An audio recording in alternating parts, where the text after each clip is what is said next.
নমস্কাৰ, মই শাকিল আহমেদ আপোনালোকক সকলোকে আজিৰ এই ভিডিঅ'লৈ স্বাগতম জনাইছোঁ। ইতিমধ্যে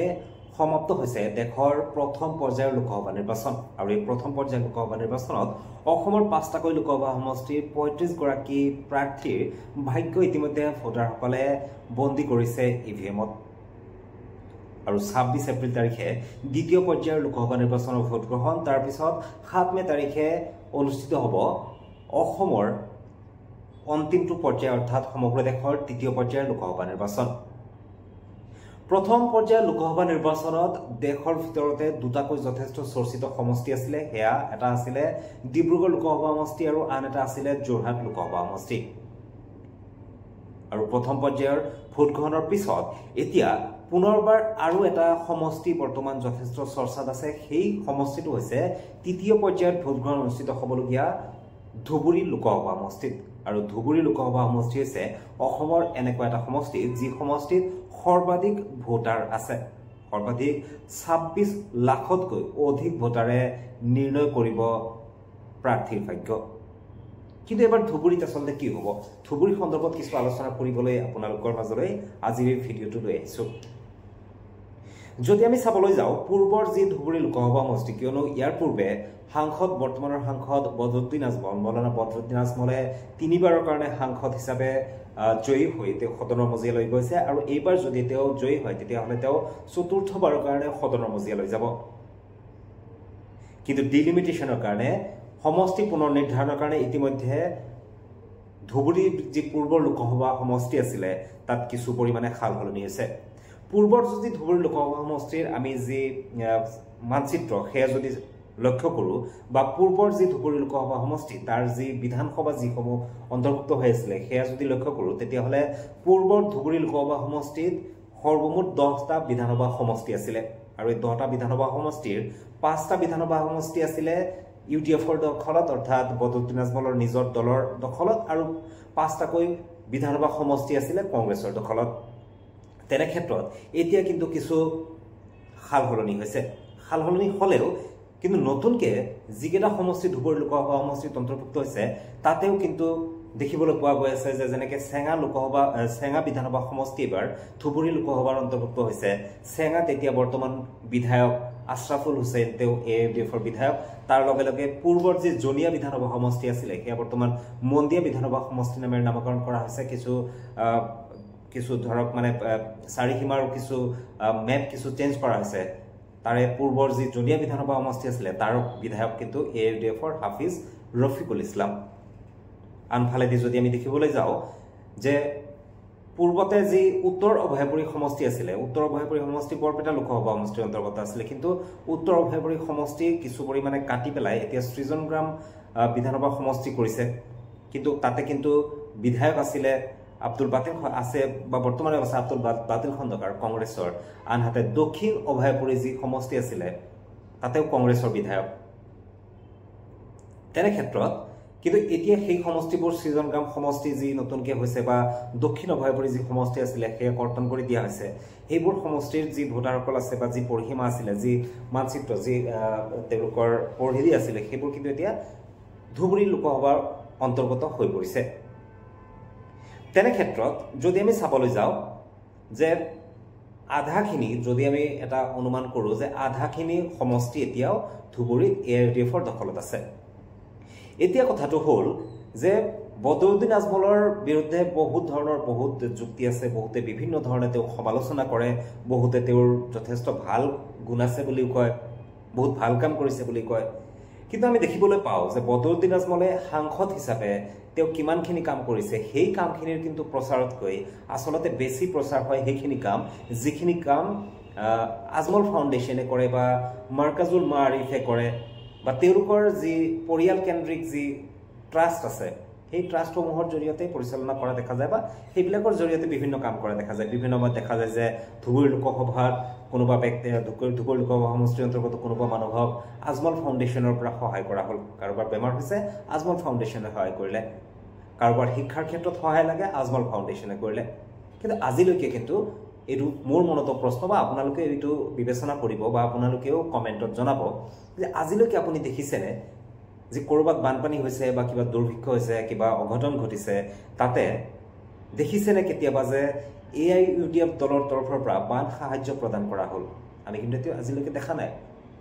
যদি বান সাহায্য প্ৰদান কৰা হৈছে কোভিডৰ সময়ত তেওঁলোকে সহায় কৰিছে সকলোবোৰ কিন্তু AIUDFৰ ফালৰ পৰা কৰা হোৱা নাই সেইবোৰ কৰিছে ক'ৰ পৰা আজমল ফাউণ্ডেশ্যনৰ তৰফৰ পৰা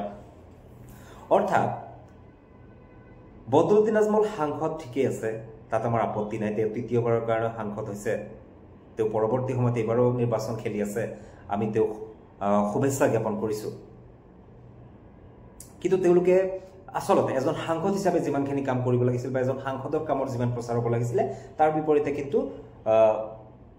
আজমল ফাউণ্ডেশ্যন মাৰ্কাজুল মাৰিফ বা আজমল ফাউণ্ডেশ্যনৰ অন্তৰ্গত যিবোৰ শিক্ষানুষ্ঠান আছে সেইবিলাকৰে প্ৰচাৰ বেছি হোৱা দেখিবলৈ পোৱা যায় এতিয়া কথাটো হ'ল যে এইবাৰ আজমলৰ বিৰুদ্ধে কংগ্ৰেছে এগৰাকী শক্তিশালী কংগ্ৰেছৰ যদি আমি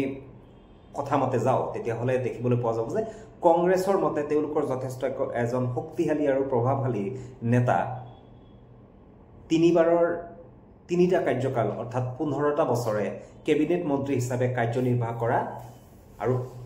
সৰ্বমুঠ 5 বাৰলৈ বিধায়ক হিচাপে নিৰ্বাচিত হোৱা ৰকিবুল হুছেইনক এইবাৰ কংগ্ৰেছ দলে প্ৰক্ষেপ কৰিছে প্ৰাৰ্থী হিচাপে কিন্তু ৰকিবুল হুছেইনৰ বিৰুদ্ধেও আছে বহুত অভিযোগ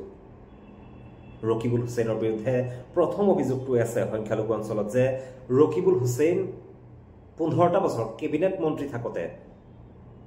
সংখ্যালঘুসকলৰ কাৰণে কৰিব পৰা বহুত কাম ইচ্ছা কৰিলে কৰিব পাৰিলে হয় কিন্তু সেইবোৰ কাম কৰা নাই এনেকুৱা ধৰণৰ বহুত অভিযোগ আছে আৰু বিভিন্ন ধৰণৰ কথা আছে যিবোৰ কথা বহুতে অভিযোগ কৰে বা AIUDFৰ কৰ্মীসকলেও বিভিন্ন সময়ত তেতিয়া কয় ডিটেনশ্যন কেম্প বনোৱাৰ মূল ব্যক্তি এনেকুৱা বিভিন্ন ধৰণৰ অভিযোগ সেয়া বাৰু বেলেগ কথা এতিয়া আচলতে এইবাৰ কাক ভোট দিব ধুবুৰী লোকসভা সমষ্টিৰ যিসকল ভোটাৰ তেওঁলোকে 26 লাখতকৈ অধিক ভোট আছে ধুবুৰী লোকসভা সমষ্টিত আৰু সংখ্যালঘু ভোটাৰেই নিৰ্ণায়ক ভূমিকা পালন কৰে তেনে ক্ষেত্ৰত ধুবুৰী লোকসভা সমষ্টিত কিন্তু মিত্ৰজোঁট বিজেপি মিত্ৰজোঁট অৰ্থাৎ বিজেপি এজিপিৰ যি মিত্ৰজোঁট UPPL তেওঁলোকৰ মিত্ৰজোঁটৰ প্ৰাৰ্থী প্ৰদান কৰিছে এইবাৰ জাবেদ ইছলামক এইবাৰ প্ৰদান কৰিছে AGPৰ প্ৰাৰ্থী জাবেদ ইছলামক ইতিমধ্যে ধুবুৰী লোকসভা সমষ্টিত প্ৰক্ষেপ কৰিছে কিন্তু মুখ্যমন্ত্ৰী বিভিন্ন সময়ত বিভিন্ন ধৰণৰ যি বিভিন্ন ঠাইত গৈ পেলাই তেওঁলোকে যেনেকুৱা ধৰণে কয় অমুক চিটটো আমি জিকিম অমুক সমষ্টি আমি জিকিম কিন্তু ইতিমধ্যে দেখা গৈছে যে ধুবুৰী লোকসভা সমষ্টিটো কিন্তু মুখ্যমন্ত্ৰীয়ে বাদ দিয়ে লৈছে কাৰণ তেওঁলোকে ইতিমধ্যে ধুবুৰী লোকসভা সমষ্টিটো জিকিম বা তেনেকুৱাকে ধৰণে কোনো ধৰণৰ কথা তেওঁলোকে নকয় তেনে ক্ষেত্ৰত ধুবুৰী লোকসভাৰ যদি আমি কিছু কথা ক'বলৈ যাওঁ ধুবুৰী লোকসভা সমষ্টিৰ এক বৃহৎ এৰিয়া কিন্তু চৰ অঞ্চল আৰু চৰ অঞ্চলত এনেকুৱা এটা কথা আছে যে বদৰুদ্দিন আজমল যথেষ্ট ধাৰ্মিক মানুহ তেওঁ এগৰাকী ধৰ্মগুৰু আলিম মানুহ মৌলানা মানুহ সাধাৰণ মানুহৰ মনত এই কথাটো সোমাই দিয়া হৈছে যে এনেকুৱা এজন ধাৰ্মিক মানুহ এনেকুৱা এজন মানে বিদ্বান ব্যক্তি ধৰ্মৰ প্ৰতি ইমান জ্ঞান থকা এনেকুৱা আলিম ব্যক্তি এজনক ভোট নিদিলে আল্লাই বেয়া পাব এনেকুৱা ধৰণৰ কথা কিছুমান জায়গাত ওলাইছে এইবিলাক আমি শুনিবলৈ পাওঁ বদৰুদ্দিন আজমলে কেদিন পিছে পিছে খৰচ কৰিব যায় প্ৰতিটো বছৰতে খৰচ কৰে বুলি বিভিন্নজনে কয় প্ৰতিটো বছৰে খৰচ কৰে নাই এটা ব্যক্তিগতভাৱে মই নাজানো গতিকে আপোনালোকে জানে নাই কমেণ্টত জনাব পাৰে গতিকে মানুহৰ মাজত এনেকুৱা এটা কথা কৈ দিয়া হৈছে যে বা সাধাৰণ চৰ অঞ্চলৰ যিসকল শিক্ষিত মানুহ আছে বা গাঁৱলীয়া অঞ্চলৰ এই চৰ অঞ্চলৰ যিসকল ধৰক মানে শিক্ষাৰ পৰা দূৰত থকা যিসকল মানুহ শিক্ষিত সেই মানুহখিনিকো কিন্তু এনেকুৱা ধৰণৰ এটা চিত্ৰ দিবলৈ চেষ্টা কৰা হৈছে যে বদৰুদ্দিন আজমলক ভোট নিদিলে আল্লাই বেয়া পাব এনেকুৱা ধৰণৰ কথা কিছুমান ঠাইত ওলাইছে আসলতে বদৰুদ্দিন আজমলে যেনেকুৱা ধৰণে তেওঁৰ দলে বা বিভিন্নজনে প্ৰচাৰ কৰিছে যে ধৰ্মৰ ভিত্তিত তেওঁলোকে যেনেকুৱা ধৰণে ভোট বিচাৰি আছে বা তেওঁলোকে যিটো ৰাজনীতি কৰি আছে আসলতে তেওঁলোকে একেদৰে বিজেপিক যেনেকুৱা ধৰণে বিভিন্ন সময়ত কোৱা হয় যে সাম্প্ৰদায়িক দল বিজেপিয়ে খালি হিন্দু কৰে একেদৰে তেওঁলোকেও জানো মুছলমান কৰি নিজকে সাম্প্ৰদায়িক কৰা নাইনে যদি কোনোবাই হিন্দু বুলি ক'লে আমি যদি সাম্প্ৰদায়িক বুলি কৈ তেওঁক সমালোচনা কৰোঁ তেতিয়াহ'লে কোনোবা এজন ব্যক্তিয়ে মুছলমান বুলি ক'লে আমিতো তেওঁক মুছলমান সাম্প্ৰদায়িক বুলি ক'ব লাগিব কাৰণ নিজৰটো ভাল আনৰটো বেয়া এই কথাটো কিন্তু কেতিয়াও ঠিক নহয় আনফালে যদি ৰকিবুল হুছেইনৰ কথাটো ক'বলৈ যাওঁ ৰকিবুল হুছেইন তেওঁ আচলতে এবাৰ ধুবুৰীৰ যি দেখিবলৈ পোৱা গৈছে যে ধুবুৰীত কি আচলতে কোনো যোগ্য ব্যক্তি ধুবুৰীৰ স্থানীয় ব্যক্তি নাই নেকি হয়তোবা যিকোনো ব্যক্তি গৈ পেলাই যিকোনো ভাৰতীয় মানুহ এখন স্থানৰ পৰা আৰু এটা স্থানত গৈ পেলাই তেওঁলোকে নিৰ্বাচন খেলিব পাৰে কিন্তু এই ক্ষেত্ৰত ধুবুৰীত কোনো স্থানীয় ব্যক্তি নাই নেকি কাৰণ বদৰুদ্দিন আজমলো দূৰৰ পৰা গৈছে ৰকিবুল হুছেইনো দূৰৰ পৰা গৈছে আৰু তেওঁলোকৰ মাজতে মূল প্ৰতিদ্বন্দ্বিতাখন হ'ব আৰু স্থানীয় ব্যক্তি কিন্তু চকুৰ আলী আছে চকুৰ আলীয়ে কিন্তু এই কথাটোকেই মানে এইবাৰ খুব জোৰ দি প্ৰচাৰ কৰি আছে যে তেওঁলোক চালানী হয় আমি লোকেল হয় এই এনেধৰণৰ কথাবোৰ কৈছে গতিকে যদি আমি বিজেপিয়ে তেওঁলোকে যদি ধৰ্মৰ ভিত্তিত ৰাজনীতি কৰাৰ কাৰণে যদি আমি তেওঁলোকক বয়কট কৰিব লাগে বা তেওঁলোকক আমি বিৰোধ কৰিব লাগে তেওঁলোকক ভোট দিব নালাগে তেতিয়াহ'লে এআইইউডিএফে যদি ভোট যদি ধৰ্মৰ ভিত্তিত তেওঁলোকে বিচাৰি আছে তেতিয়াহ'লে আমি তেওঁলোককো বিৰোধ কৰিব লাগে বা তেওঁলোকক আমি ভোট প্ৰদান কৰিব নালাগে কিন্তু তাৰ বিপৰীতে আজমল ফাউণ্ডেশ্যন বা আজমল পৰিয়ালৰ যিখিনি কাম কাজ শিক্ষাৰ ক্ষেত্ৰত তেওঁলোকে ভাল কাম কৰি আছে বা তেওঁলোকে সমাজ সেৱাৰ ক্ষেত্ৰত বিভিন্ন কাম কৰে বিভিন্ন দুখীয়া শ্ৰেণীৰ মানুহক তেওঁলোকে সহায় কৰে সেইখিনি কামক আমি শ্ৰদ্ধা কৰোঁ এইখিনি কামক আমি গুৰুত্ব দিওঁ সেইখিনি কাম হৈ আছে আৰু এনেকুৱা ধৰণে কেৱল আজমল ফাউণ্ডেশ্যনে নহয় অসমত আৰু যিবোৰ সংখ্যালঘু অঞ্চলত বা সংখ্যাগুৰু অঞ্চলত বিভিন্ন ধৰণৰ NGOসমূহ আছে বা ট্ৰাষ্টসমূহ আছে তেওঁলোকে এনেকুৱা কামখিনি কৰিব লাগে কিন্তু বদৰুদ্দিন আজমলৰ বিৰুদ্ধে ৰকিবুল হুছেইনক এইবাৰ মানুহে কি ভিত্তিত ভোট দিব সেয়াও কিন্তু ডাঙৰ প্ৰশ্ন কাৰণ তেওঁলোকে সংখ্যালঘু ভোটাৰক কেনেকুৱাকৈ আকৰ্ষিত কৰিব ৰকিবুল হুছেইনে বিভিন্ন সভা সমিতিত কোৱাত শুনিছোঁ বা দেখিছোঁ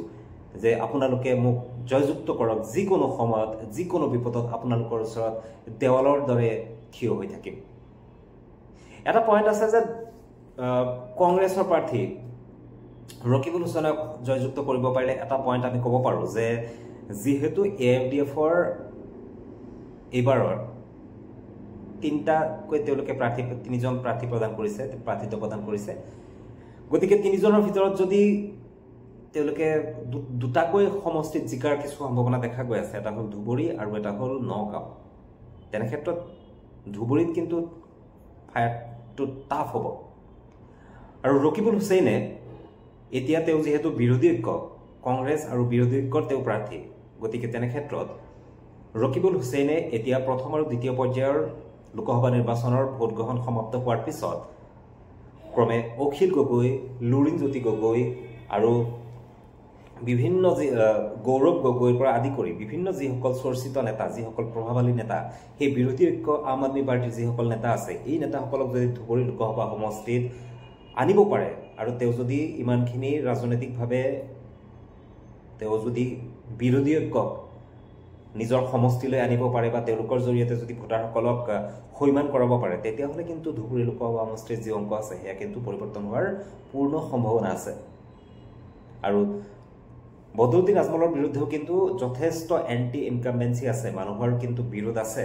গতিকে শেষ পৰ্যায়ত আচলতে কোনে জিকিব সেয়া কিন্তু নিৰ্ধাৰণ কৰিব ধুবুৰীৰ ২৬ লাখ ভোটাৰে গতিকে পৰৱৰ্তী সময়ত ধুবুৰী সমষ্টিক লৈ পেলাই বিস্তাৰিতভাৱে আৰু কিছু কথা লৈ আহিবলৈ যত্ন কৰিম বা ধুবুৰী লোকসভা সমষ্টিত দুয়োগৰাকী প্ৰাৰ্থী বিশেষভাৱে দুয়োগৰাকী প্ৰাৰ্থীৰ মাজত যিহেতু মূল প্ৰতিদ্বন্দ্বিতা হ'ব দুয়োগৰাকী প্ৰাৰ্থীকে জনাইছোঁ আন্তৰিক অভিনন্দন গণতন্ত্ৰৰ এই যুঁজত আপোনালোকে যুঁজি পেলাই ৰাইজৰ মন জয় কৰি এক শক্তিশালী গণতন্ত্ৰ প্ৰতিষ্ঠা কৰক তাৰে কামনা কৰিছোঁ পৰৱৰ্তী সময়ত লগ পোৱাৰ প্ৰতিশ্ৰুতিৰে আজিৰ এই ভিডিঅ' ইমানতে সামৰিব বিচাৰিছোঁ ধন্যবাদ জয় অসম